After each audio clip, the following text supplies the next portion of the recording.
Well, good morning, everyone. Welcome to another edition of Huddle Up here on Extreme Sports. I don't know how we did it, but we made it through another week here. It's a Friday, the 20th day of February for 2026. Mike Will, Tyson, and Veronica ready to get started here today. All of your news, weather, and sports that you need to get out the door here this morning. Ton on the breakfast table here this morning. The Nebraska women's basketball team, they played in Oregon last night. Went into the fourth quarter with a lead, and then the Huskers blew an 11-point fourth quarter lead. They lost to the Ducks last night in Eugene by the score of 80-76.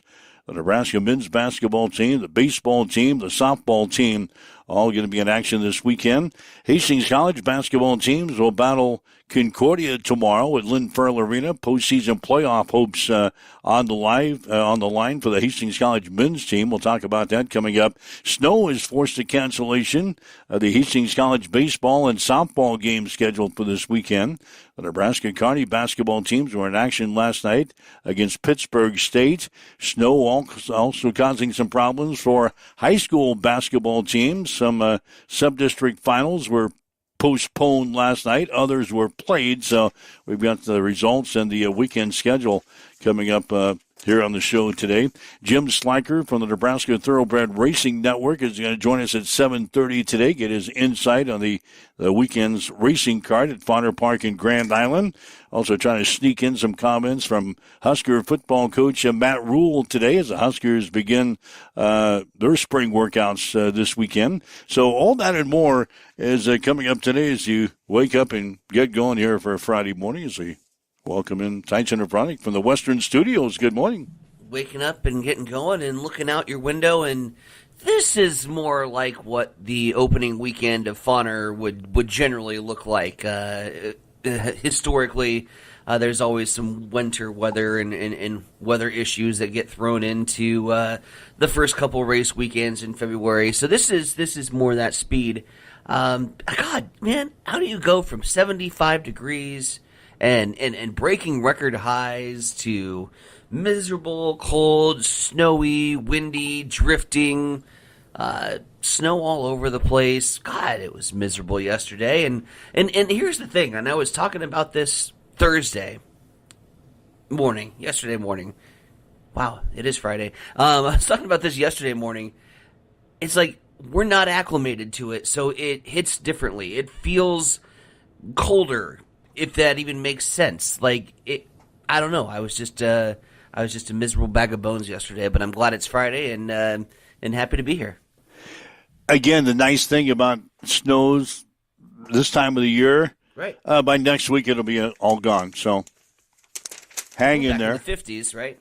Yeah, we're going to be back in the 50s. I saw some 60s for next week, so this snow is not going to hang around too long. The latest as far as the snow is concerned, Hastings, as of midnight, according to Tim, when I talked to him earlier today, 2.2 inches officially in Hastings, 1.7 inches of snow officially in Grand Island. Eastern part of the state really got hit. We talked about that yesterday, that they were kind of in the bullseye of the storm, eastern Nebraska.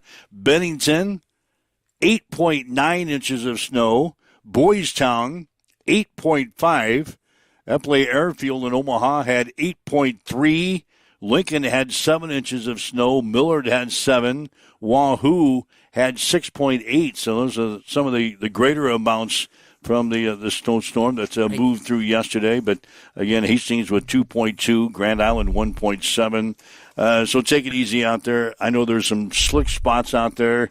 They got the sand trucks out and the salt trucks out last night, so road should be in pretty good shape, but take it easy. We haven't had to deal with it a whole lot this winter, so you might have forgot how to drive on this crap. So I was watching several people yesterday. They forgot how to drive or use headlights when there's drifting snow and you can't see anything. But I need you to rewind that whole tape all the way back to the very, very, very, very, very beginning. Did you say when I talked to Tim, and I quote, earlier this morning? Earlier this morning, yeah. What the hell time do you guys get up? When do you have time to chat with Tim? I told you that we wake up, this show gets preparation work started at 4 a.m. It does not. On the eastern side Not on of the western studio, side, it is. my man. The western studio, we allow you guys to sleep in a little longer on the western side. We try. We're just happy that you join us by 7. Sometimes it's a pill. I'll be honest. Sometimes it's a nip and tuck for you to get on at 7 o'clock. But we're just happy that you join us. That just blew my mind. We do this show, and for those who just download it at their leisure, this show runs at 7 a.m. Central Standard Time, and to me, that's early. And even though I was done 18 years of early morning radio, it's still too damn early. And what we just heard and witnessed was Mike and Tim, our weather and sports. Oh, they're hanging out and they're chatting and shooting the breeze at freaking 4:30 in the morning. Well, Jim Slacker, he was up this morning. I saw he sent you some pics at 5:30 this morning. That was I received them at 6:55. Yeah, when you got up. I received them at 6:55, but I said, "Well, what are you doing texting me at 5:30? You know I'm not getting up for that." you got to maybe have a little conversation with Slacker and inform him that your day doesn't start anywhere close. It doesn't start anywhere close to 5:30. Any messages or phone calls that are placed before 6:35 will not be answered. Anytime before. Anytime. No. Couple of notes here this morning. The U.S. women's hockey team, as far as the Olympic highlights from yesterday, the U.S. women's hockey team, they won the gold medal. They beat Canada yesterday by a score of 2-1. And here's something I read from earlier today when I was doing my show prep. The United States gave up only 2 goals in the tournament, tying the 2006 and the 2010 Canadian teams for the fewest allowed in a single Olympics by a women's team. So the United States women, they win gold in women's hockey, 2-1 over Canada. Now, the rest of the world has not caught up to the United States and Canada as far as hockey is concerned. The North American powers have won every gold and every single silver medal since women's hockey was introduced at the Olympics in 1998. Yeah, it's either been Canada and the United States or the United States and Canada sweeping the gold and silver medals in every single Olympics since 1998. Has it only been since 1998 where women's hockey was a thing? Yep, that's what they say. God, that feels wild. Wait, that's 28 years ago. It doesn't sound like it's too long. It's not too long ago, but 1998 is, 28 years ago. I don't know. 28 years shouldn't be that historic of an event to introduce women's sports to the world. That said, did you see the game winner, by the way? I did not. Oh, my God.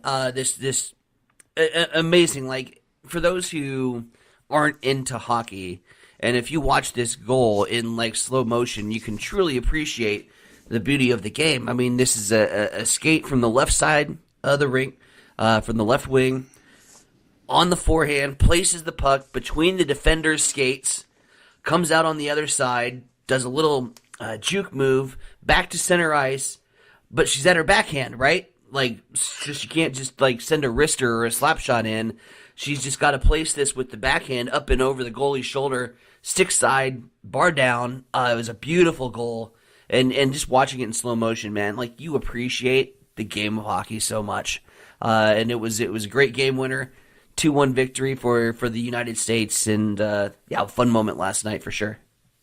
All right, so the women's hockey team, they win gold. I also see according to Ryan Martin, this must have occurred later on in the night, we won a gold medal in figure skating. Yeah. So since 2002, I believe, when Sarah Hughes won the gold medal in figure skating. So U.S. figure skating hasn't had a gold in a hot minute. The Kansas City Chiefs moving to the Kansas side of the border here in the next several years. Now the Bears, you see this? The Chicago Bears in Denver for a new stadium took a meaningful step forward yesterday, opening the door for the storied franchise to leave Illinois to potentially build a brand new dome stadium,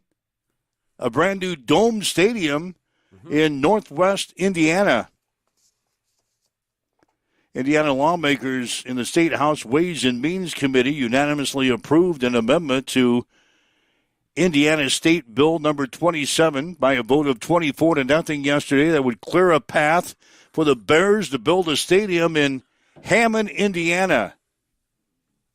This bill would create the Northwest Indiana Stadium Authority with the power to issue bonds, acquire land, and finance construction for a brand new stadium for the Chicago Bears. The area that they're looking at is at Wolf Lake, which crosses the Illinois-Indiana border along Interstate 90, is located on Chicago's southeast side, and in Hammond in northwest Indiana, which is about 25 miles south of Soldier Stadium and Soldier Field, where the Bears currently play.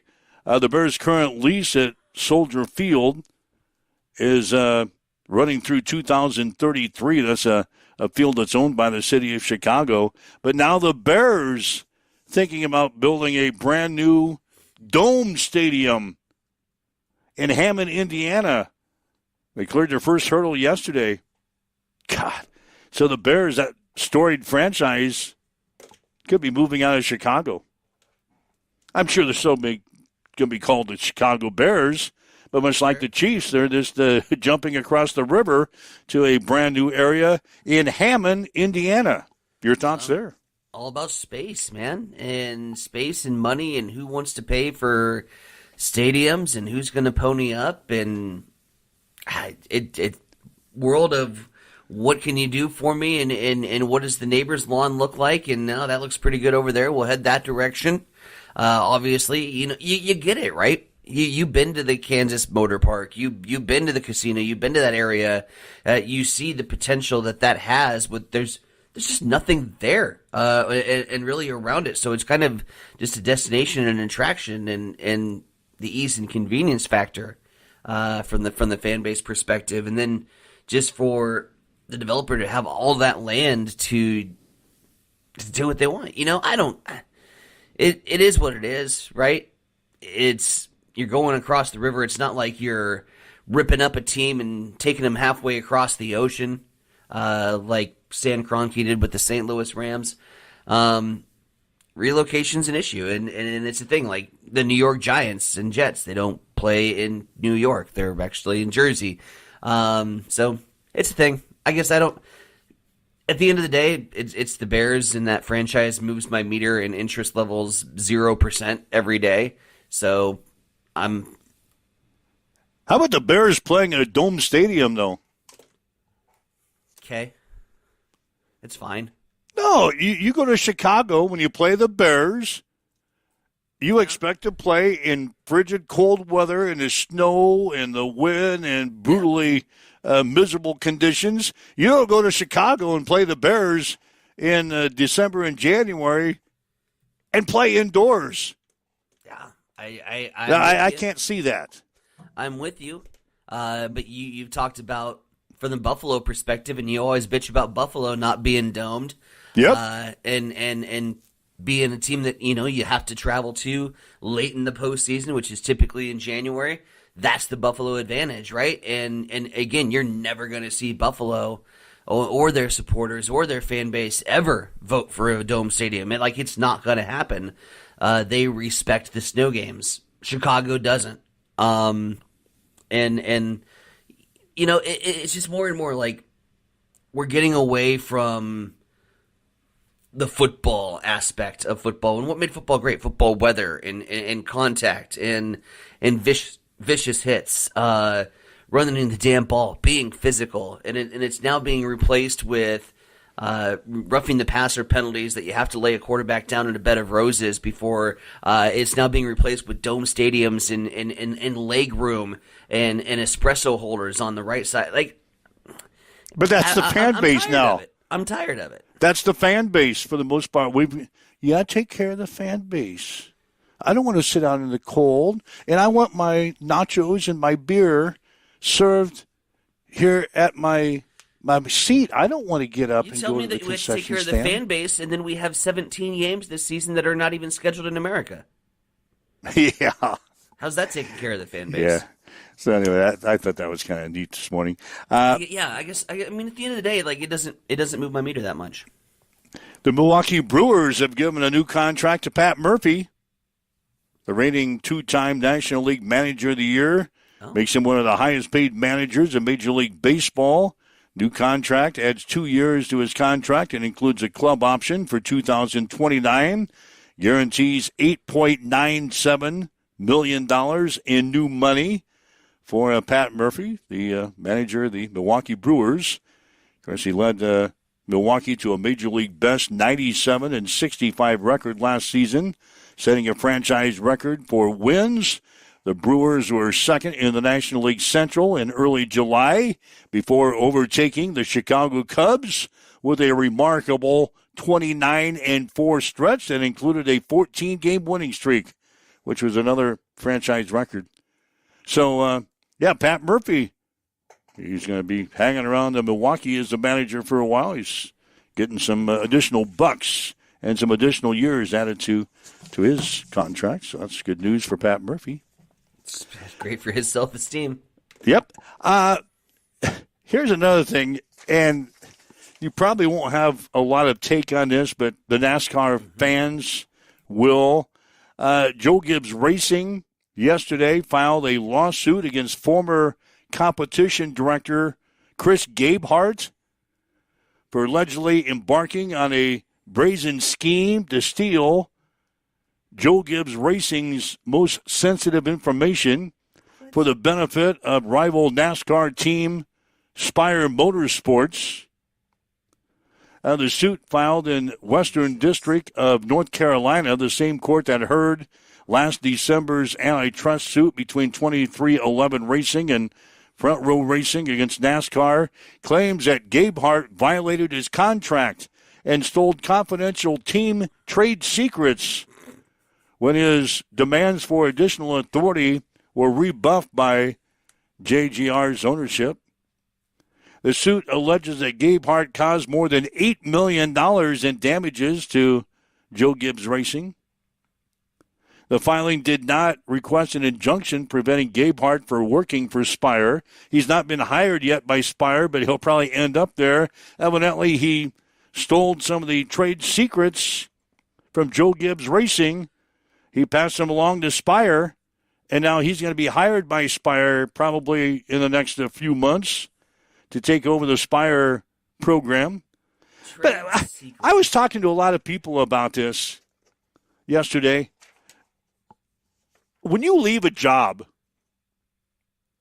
you're not supposed to, but a lot of things go out the door when you leave a job. You maybe take some files out of your computer. Uh-huh. Everybody does it. I even questioned my wife and the bookkeeper about that last night. Mm. When she left a legal position and moved from firm to firm, yeah, she took some files out of the computer. Careful. When I left my job, my most recent job, yeah, I took some files out of my computer. Those were my files. Sure. You produced them. Yeah, I produced them. Those were mine. That's your work. Now, I didn't take financial information with me, like evidently Gabehart did. First of all, but what trade secrets? Well, like, trade secrets are... You turn left and press gas pedal. Well, it's trade secrets like the setups for cars and all the testing that maybe he did while he was at Joe Gibbs Racing, all the testing and the results that Joe Gibbs Racing is saying that's my information. You take it over to the other place. Well, he did, and he will. That's why you get hired. Yeah. They're like, hey, you're doing good work over there. Can you do the same thing over here? Funny thing is, he's not officially hired by Spire, but some of the Spire cars last week in the Daytona 500 ran pretty damn well. That's an issue. So I don't know if they have the Joe Gibbs. Obviously, they do. They've got the Joe Gibbs Racing information already because the Spire team was pretty strong last week.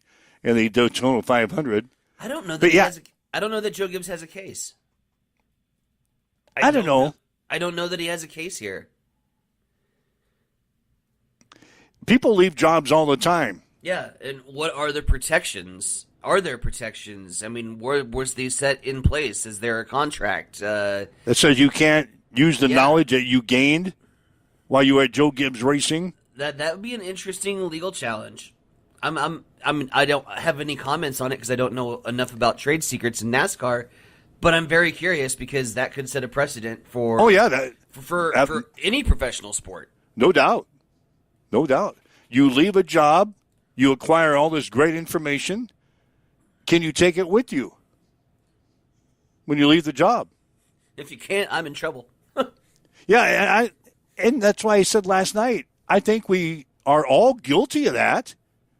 Anytime you've left a job and you go to another job. This is why you get a job upgrade. And you take the information with you. Yeah. A lot of the times. You'd be a fool not to. Yeah. The information that you gain. Hey, here's things that we did that worked really well in Hastings. Yeah, coaches how do we it. Incorporate that to Grand Island. Exactly. Yeah, coaches do it. They take all the information. Tush push. Right. They get pissed off with the tush push and how to defend the tush push. Or so they incorporate it. Or they use scouting reports or stuff like that and take all that stuff with them. Game films, scouting reports, files and files and files of how to defend this team and how to defend this team. You think coaches Dana do it? Holgerson gets hired and didn't have a scheme and a playbook that he brought from West Virginia that worked? Of course he did. Everybody does. Yeah, I'll be interested. I'll be interested in how this. On surface, it looks like, oh boy, Gabehart's in a lot of trouble. I don't think so. I don't think he's got a lot of ground here, unless we'll see. Joe Gibbs has a lot of money, and a lot of times money talks in the courts, and so he'll probably get his way because he's rich and powerful. Gabehart, right now, he's not officially employed by anyone, I understand, but Spire is going to be his landing point sooner or later. All of his information's already over there. So, anyway, I thought I'd bring that up today because I was talking to some folks last night about that. I've been talking to everybody. I don't know why. This has been kind of a busy week. Yeah, not in person, but I do know an individual that's in a very similar position that Gabehart was, and we had a conversation with him yesterday about it. I might know who that is. Anyways, shall we get to news break so that we can get to Schleicher at 7:30? Oh, he always calls in early, doesn't he? Yeah. So probably all right. We've got news break. All right, we got Matt Rule standing by. Nebraska getting ready to start their spring workouts. We'll try to sneak him in today and see what's on his mind. Jim Schleicher from the Nebraska Thoroughbred Racing Network is going to join us with maybe a preview of what's coming up at Fauner Park here this weekend. It's now 7:24 on Extreme Sports.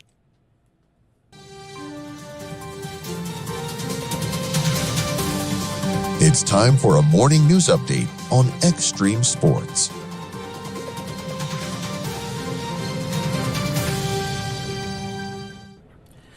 Well, singer Aaliyah once said in her 1999 hit song, if at first you don't succeed, you can dust it off and try again. At the state capitol for now, I don't know, somewhere around the 25th consecutive session, Nebraska lawmakers are again considering a constitutional amendment to shift how the state awards electoral college votes. Yeah, it's back, baby. Moving from the district-based system to winner take all. The proposal, once again pushed by Senator Lauren Lippincott of Central City at the request of Governor Jim Pillen, faces likely opposition, and supporters even admit they probably don't have enough votes to overcome a filibuster in the legislature. But hey, let's run it back because who cares about budget deficits anyway?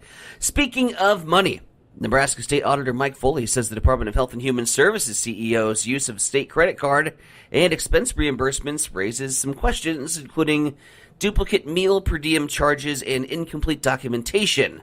The audit flagged about $3,200 in questionable purchases and called for better spending controls. Meanwhile, State Senator Dan Quick of Grand Island saw some of his legislation advance yesterday unanimously in the Nebraska legislature. The bill would allow existing intergenerational care facilities, and including all nursing homes, to apply for state grant dollars under the Intergenerational Care Facility Incentive Grant Program to help cover expansion costs and better use of available funds. And finally, former state senator Dan McKean of Amherst, who resigned amid a scandal over inappropriate conduct, is now speaking out, defending his actions. McKean of Amherst resigned before a looming expulsion vote in the legislature in what would have been the first senator ever removed by a vote of his colleagues, but he decided to resign to save himself the embarrassment. However, during a recent interview with a local radio station, he was quoted saying, quote, "I'm one of those people that will always pat somebody on the back and shake hands. That's my personality," end quote. The legislative staffer reported that McEwen made a joke about going to Hawaii to get laid and smacked her on the ass after delivering the joke. In his first response to the allegations, McKean said the quote, "I will try to watch my future comments, but I might still occasionally have a bad joke slip out, and those are the eggshells. Should avoid me, not engage me in conversation." That was December 17th, so 2 months later, I am one of those people that will always pat somebody on the back and shake hands. That's my personality, sir. Changing his story up just a little bit. 7:27. Let's head over to Mike Will for your check on sports. Good morning. The Nebraska women's basketball team blew an 11-point fourth quarter lead, lost to Oregon 80-76 last night in Eugene. Nebraska went 0 for 12 from the arc in the final quarter, while the Ducks went 15 of 18 from the free throw line. Brent Prince scored 18 points for the Huskers. Logan Nicely had 15 points despite battling an illness. Nebraska is now 16-11 on the season. They've lost 6 games in a row. They're 5-11 in the conference. They'll play at Washington on Sunday. Tip-off will be at 2 on BTN. The Nebraska men's basketball team will play host to Penn State tomorrow. Tip-off will be at 1 on BTN. The Nebraska baseball team will play Louisville today in the first round of the College Baseball Series in Arlington, Texas. First pitch will be at 3. Huskers will play Kansas State on Saturday and Florida State on Sunday. The Nebraska softball team will play South Carolina and Hawaii today in the Mary Nutter Collegiate Classic in Cathedral City, California. Huskers will play Texas A&M on Saturday and Seattle and California on Sunday. Hastings College basketball teams will play host to Concordia tomorrow at Lynn Farrell Arena. The Bronco women will be playing for the number 3 seed in next week's conference tournament. The men need to beat Concordia tomorrow and then have Midland lose to Doane to secure the number 8 seed in the postseason tournament. The women's game will be at 2 with the men to follow at 3:45. We'll have the action tomorrow on Extreme Sports beginning with a pregame show at 1:45.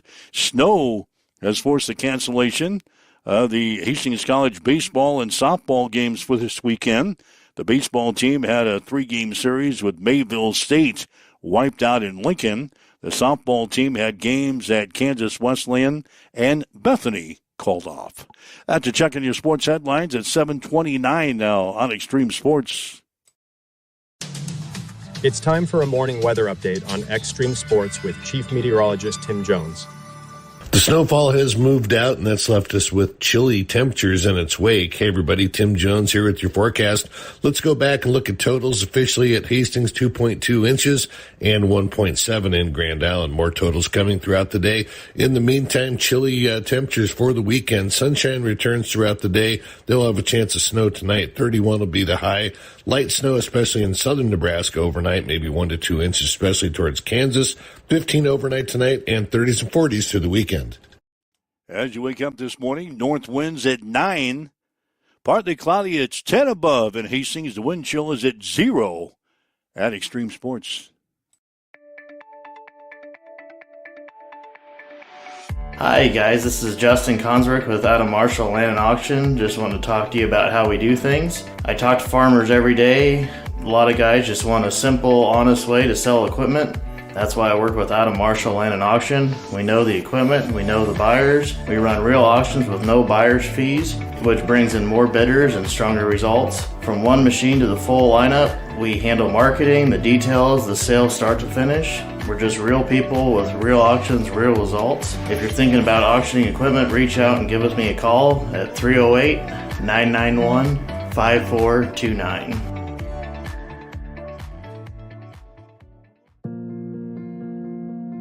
I'm John Butler, funeral director and owner at Livingston Butler Volland Funeral Home and Cremation Center in Hastings. And I'm Nikki Butler, the Advanced Funeral Planning Specialist.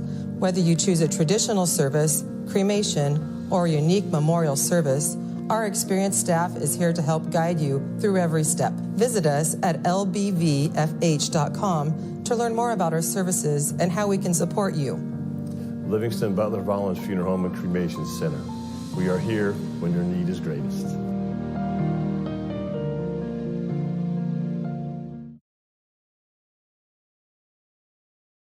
Hamilton has been providing IT solutions for businesses across the state of Nebraska for more than 3 decades. We know that Nebraska businesses are a driving force of support for the communities in which we live and work.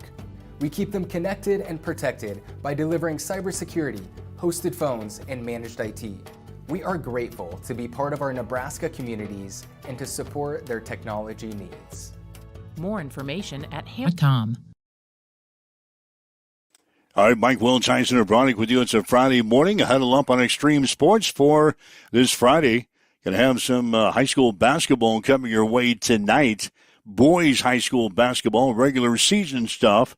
Adams Central is going to play Kearney Catholic tonight at the Patriots Gym, 7 o'clock for the tip-off tonight. On the air with a pregame show at 6:45. We'll have it for you right here on Extreme Sports. Kearney Catholic and Adams Central coming up tonight here on Extreme Sports.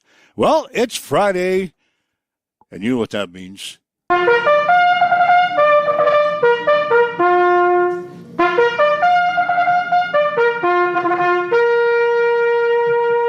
They're at the post. Now they're moving in the gate.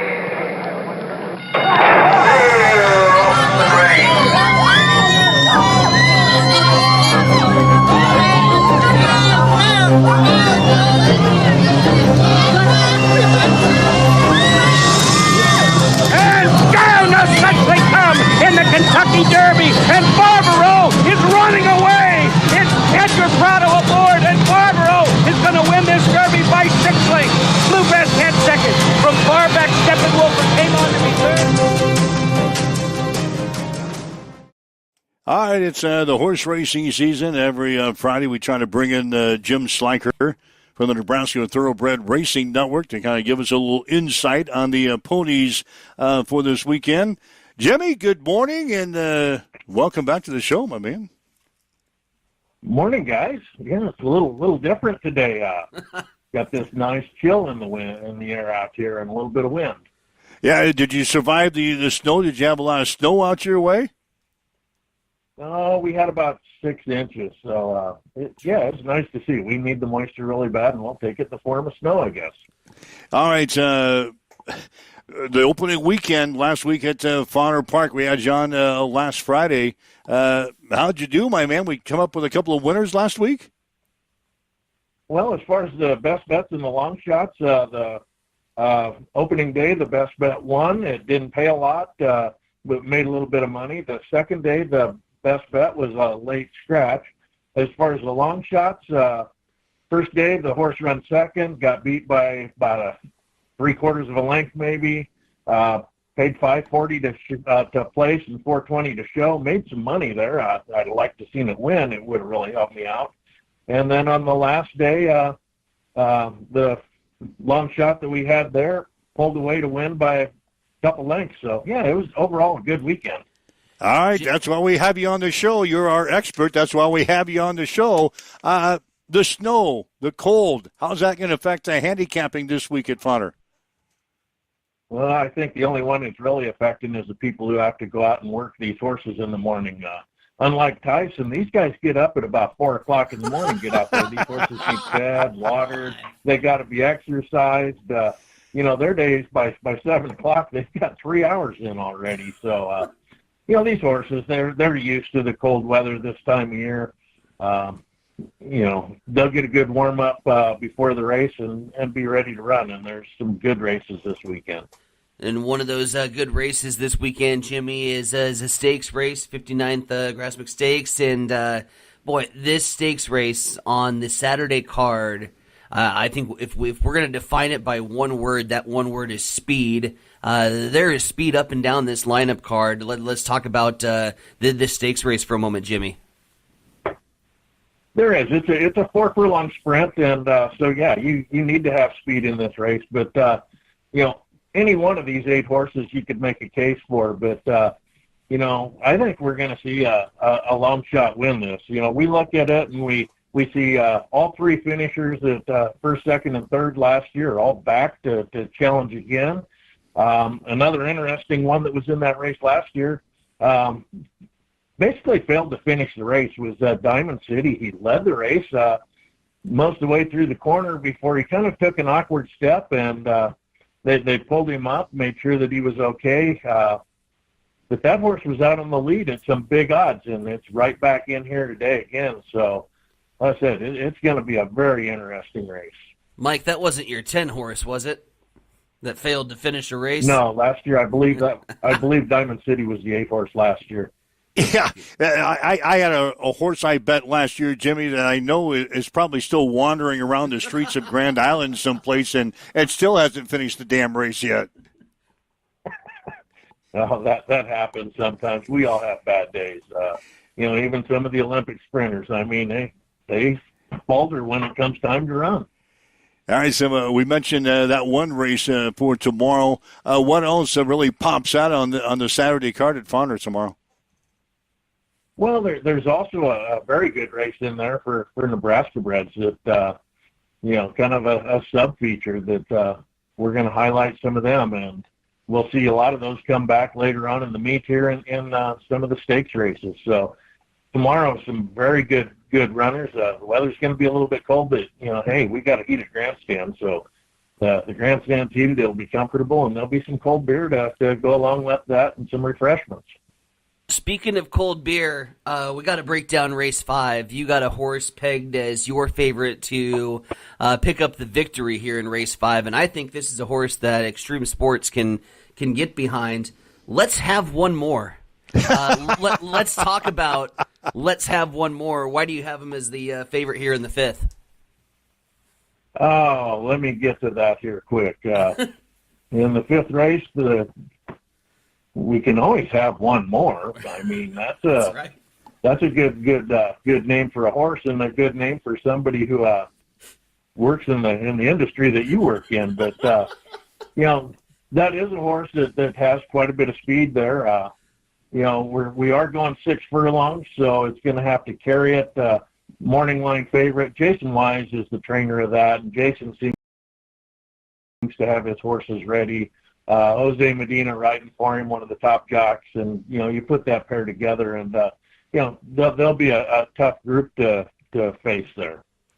All right, give it to us, Jimmy. The Saturday card. Give us your best bet and the long shot of the day for a Saturday at Fonder.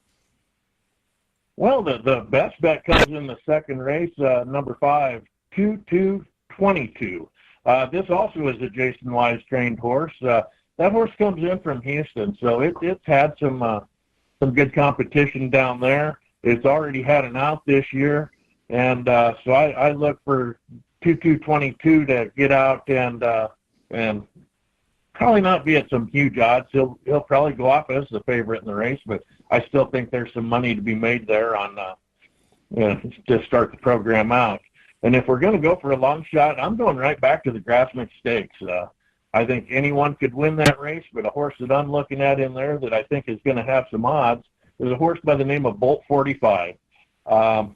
This horse, in almost every race that he's run, has been on the lead, leading for the first quarter, which is very important. Now, this horse is going to come from towards the outside. He's got a lot of speed inside him, but I think he can outbreak him. If he gets to the rail, this horse is going to be tough.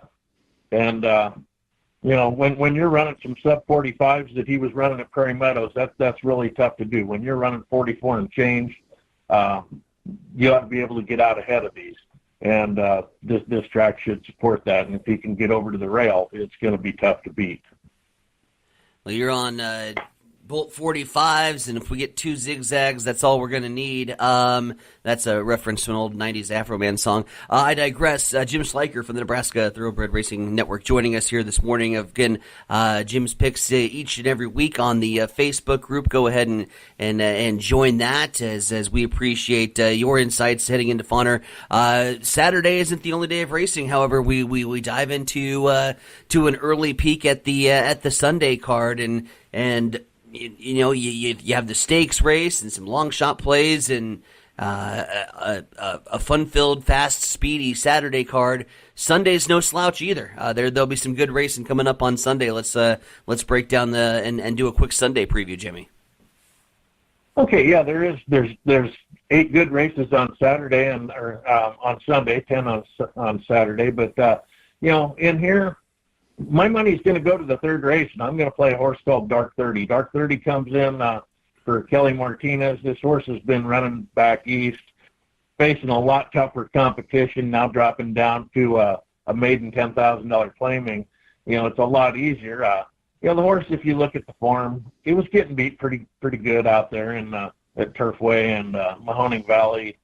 But I think coming in here is going to make a big difference. He also has a good rider on him. We've got a new rider that showed up this year. It's not the first time he's ever been here, but we've got Brett Berzer coming in, or Alex Berzer. Brett's his agent, but he's got over 4,000 career wins. He knows this track. He knows how to ride the bull rings. He's been down in Louisiana, Delta.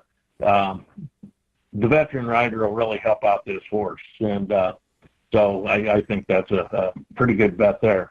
Now, if I want to try to make some money, sorry, Annie Hines. She trains Rocket Ship Run. She always says I jinx her when I pick her. But Rocket Ship Run in the 4th race, the number 5 horse. This here is a fantastic race. There's a lot of speed in that too. But if we look back at Rocket Ship Run last year, Rocket Ship Run outrun what's going to be probably the likely favorite in this race. Luck would have it. And they were a day apart, but there was a 1 second difference in the times for that 4 furlong race. And usually, if you look at 1 second, that equates to about 5 lengths in track coverage there. So it's one. I'm going to play Rocket Ship Run 5-1. I think we might even get a little better odds than that. I don't know. I hate to tout it and kill my own odds, but I think that's a race that we could look to make some money as the 4th race in Rocket Ship Run. Does Flash Drive have a chance in that race to get into the money? Flash Drive was a cash cow for me last year. Does he have a chance to make some money in this race? Flash Drive's a very good horse. Flash Drive's getting up there in age. He's been a hard knocker for the Nebraska breds. I believe he's 9 years old now, coming out of the Dave Anderson barn.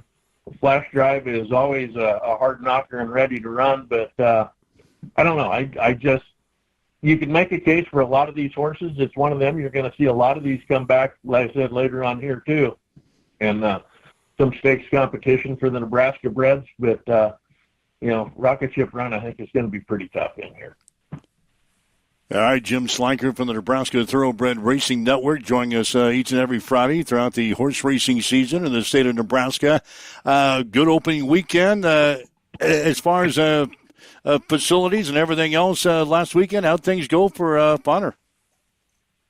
Things went really smooth, and for those of you who come out, you see in the infield now we have a very nice, for lack of other words, we got a big screen TV out there that you can watch it on. It helps also with the odds and our payoffs.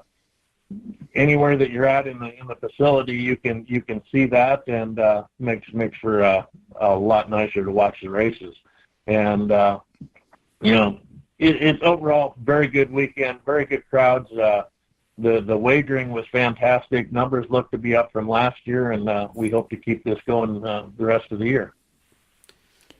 All right, so there's the picks. Again, if you want to check them out, you can listen to the podcast at your convenience and get up to date personally here with Jimmy, or you can go to your website there, your Facebook group, and get all the picks each and every day. Jimmy, tell them how they can follow the Nebraska Thoroughbred Racing Network. Well, if you go over to the Facebook, look up Facebook group, Nebraska Thoroughbred Racing Network, and we put a lot of interesting articles out there, whether it's about horses, whether it's selections, what's going on in the racing world in Nebraska. We try to be the first to get the news out there. We always show the entries as soon as they come out, and we also try to break down what's happened the week before. And if you'll go there, we try to put some really good information out about the trainers, jockeys, horses, etc., like things that we put out this last week. A jockey that rode here, he's rode here in the past, maybe not having a lot of success by the numbers, but Xavier Pickner, not on anybody's real radar, but he had nine runners last week. He had 1 first, 2 seconds, and 1 third. But when you look at that and you say, gee, his average odds were like 18-1. Those are horses that shouldn't be running in the money, but yet Xavier's got them there. And these are things that we like to point out. Trevor Rushton, as far as a trainer, started 5 horses, had 2 wins and a second. Another interesting tidbit about that, Trevor Rushton had the 2 fastest times that were run this last week. Both were his horses, so he's got them ready to go. And little things like that can really help out your gambling. All right, we hope you have another successful weekend, Jimmy. Keep the cash flowing our way, huh? Oh, we're going to try to. And speaking of cash, there's a Saturday evening out at Fawner Park over in one of the State Fair buildings. The 2025 Nebraska Breeders Association Awards Banquet is over there, honoring the best of the best that run in Nebraska last year. And as we see, Nebraska's growing. There's the horse of the year last year was a horse called Smarty Party. He was bred by Dave Anderson. Started 3 times last year as a 2-year-old, all over in Prairie Meadows. Won 2 stakes races. It's really nice to see that the Nebraska bred went over there and kind of dominated. Won 3 races, made $121,000, and so that'll be one of the horses that we're going to honor on Saturday evening. All righty, Jimmy. Have yourself a great weekend. Look forward to talking to you again next Friday, huh? You too, and we're looking forward to next Friday, and hopefully when we see you, you've got a wad of cash in your hand. All right. Jim Sliker from the Nebraska Thoroughbred Racing Network joining us each and every Friday here on Extreme Sports. Always fun to get the intake on what's going on with the thoroughbred horse racing industry. So it looks like a good opening for Fawner Park last weekend. Yeah. Get ready to go here again this weekend. He's giving you plenty of chances to win some cash this week, my man. I got, like I said, one of my cash cows is going on Sunday. I made a lot of money on Flash Drive last year. It was a total accident. I didn't slide that in. It was a bet where I went in and I wanted the 1 horse and I accidentally placed the 7 horse, and he ended up coming in and winning, and we had a whole steak dinner out of the thing. So you just followed him the rest of the year? I basically followed him the rest of the year. I was like, let's keep making the same mistake, and yeah, he made us some good money. So I had one of those horses that I hopped on, and every single time that he ran, seems like I was at the track. So I just kept betting this Hot Chocolate. Remember him? Hot Chocolate. Is that something that you guys followed in your little circle? Hot Chocolate was a horse that I followed for years and years and years. I'm sure he's no longer with us. Sure. But Hot Chocolate was one of the horses I used to follow. When we first started watching horse racing and we started going up, and I could have been like 8 years old at the time, man. Our family's favorite horse was Leaping Plum. And I remember that horse. If you pull up a Fawner program, Leaping Plum is going to be on a lot of records. He was just one of the most dominant horses in the history of the track, and he just became a family favorite because we had bet him in a stakes race, and everybody pooled all their money together and put him across the board, and I don't know how much my family actually bet. They didn't disclose that information, but they were pretty happy. So my guess is we put a pretty penny down on it and won us some cash. But yeah, Leaping Plum was our family's favorite horse. All right, 7:50, waking up with Mike and Tyson here this morning. This is Huddle Up on Extreme Sports. Let's shift gears, talk some Nebraska football before we get out of here today. The Huskers getting ready to open spring football practice. They're going to be practicing 15 times over the next 5 weeks or so. One of those weeks is going to be the week that they take off for their fall break. So really 15 practices over the course of 4 weeks. Head coach Matt Rule talked about we're going a little early as well. If it seems a little early for spring football, we are about a week early, and Matt talked about it yesterday. With the roster turnover that now happens in college football, with the amount of players that come in the portal, with the amount, high school kids now enrolling early, we felt like our school calendar moved up a week, so we started on the 10th as opposed to most years. We started on Martin Luther King Day, Monday. So because we had an extra week on the front end, we wanted to lift for 6 weeks, but we wanted to get all these players really mainstreamed into the football. We wanted, we didn't want to go 8-9 weeks of them not being around their coaches, so we wanted to get into the fundamentals of football, kind of see what we have, and then really still have on the back end, because of our school year now, 6 or 7 weeks of training afterwards. So we thought it'd be a great way to install, kind of what we want to do offensively, defensively, and special teams. Really let the guys see where they are football-wise, and then have a chance to continue training after that. One thing the Huskers will be doing during their spring workouts is installing a new system defensively under their new defensive coordinator. So we'll play 4-3. We'll play with a nickel at times, depending on personnel, and it's based out of quarters coverage. We'll play some one high. We'll play some man. And, just a traditional 4-down front. We're also bringing back the spring game this year. It's going to be held on March 28th at Memorial Stadium. It'll get underway at 11 in the morning. Last year with the spring portal, 2 years ago we had a couple injuries. When they replaced the turf in Memorial Stadium, I felt a little bit better about it. But without the spring portal, it just didn't really incentivize us last year to be out there playing, and when people could watch that tape on national TV and then call a kid. So, but we missed it. We want to do it. We think it's a great thing for the fans. It's a great thing for people that want to come watch us play. And once they kind of changed the calendar, we went back to a more traditional setting. Going to be breaking in a new quarterback for the Huskers too, Anthony Calandria. He's the transfer QB from UNLV.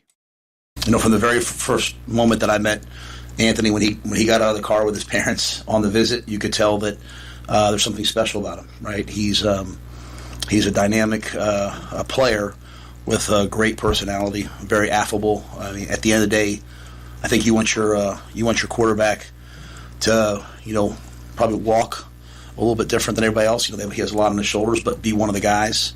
And I think Anthony's done that really, really well. As he kind of looks ahead, Matt Rule says he'd like to see some growth in the defensive line.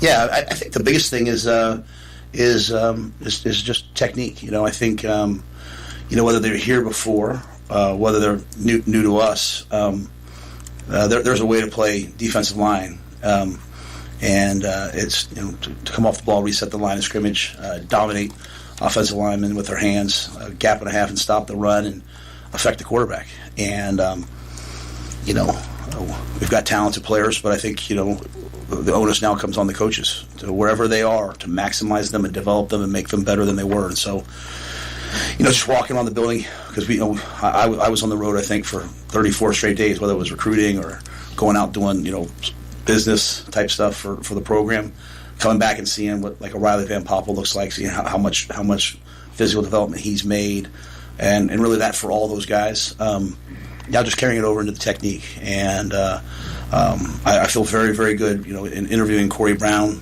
and working with Roy Manning, that their teaching progressions, their focus on technique, their mindsets will be on display with the way those guys play.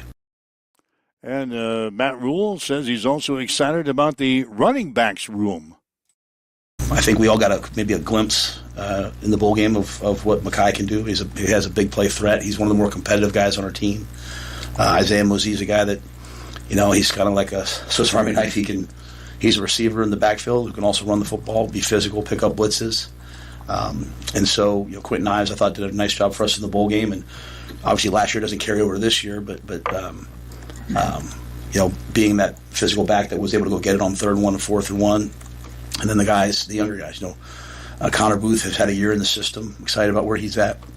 Jamal Rule, as a young player, he's getting bigger and stronger by the day. And so, they just have to take what Dane is installing, get comfortable with it, master it, whether it's blitz pickup, running the football, or catch the ball at the backfield. And so, they're guys that we know can do it, and they just have to get comfortable with the things that we're asking them to do. And that's Matt Rule, Husker head football coach, as we get ready for spring football practice that gets underway this week. 15 practices over the course of the next 5 weeks or so. So we'll be hearing a lot from the coaching staff here on Huddle Up on Extreme Sports. 7:57, waking up with Mike and Tyson. We'll be back after this. You're listening to Extreme Sports. Hey, this is Mick from Miletta Vista Winery in St. Paul. Just a reminder, winter hours will be Saturdays, 11:30 to 9, January through February. That's just one day a week. But come in for lunch. Homemade soup specials on Saturdays. Stick around for the evening meals that start at 5. And while you're at it, stock up on your favorite wines. Workhorse, Elephant Ear, Cuban Tiger, and more are available at Miletta Vista and wherever great Nebraska wines are sold. Miletta Vista Winery, good wine, good food, no snow boots required, but we won't judge. Join us for the Little Blue River Pheasants Forever Banquet and Auction on Saturday, February 21st at the Adams County Fairgrounds in Hastings. Social hour begins at 5:30 p.m. with dinner at 7 p.m. Tickets are available at the door for just $25 for adults and $20 for kids under 16. There will be an auction after dinner, and at least 16 youth guns will be given away for ages 5 to 16. Must be present to win. All proceeds from the youth raffle go to the Youth Mentor Hunt and other youth programs, and there will be lots of other raffles too. Don't miss out on the fun. Connet Auto Care is the trusted name in automotive repair and maintenance services in Hastings. We're a gold-certified Napa Auto Care Center. Our ASE-certified technicians have the Blue Seal of Excellence, receive continuous training, and are committed to providing the best service your vehicle can get. Whether it's preventative maintenance, major repairs, or just an oil change, Connet Auto Care is here for you.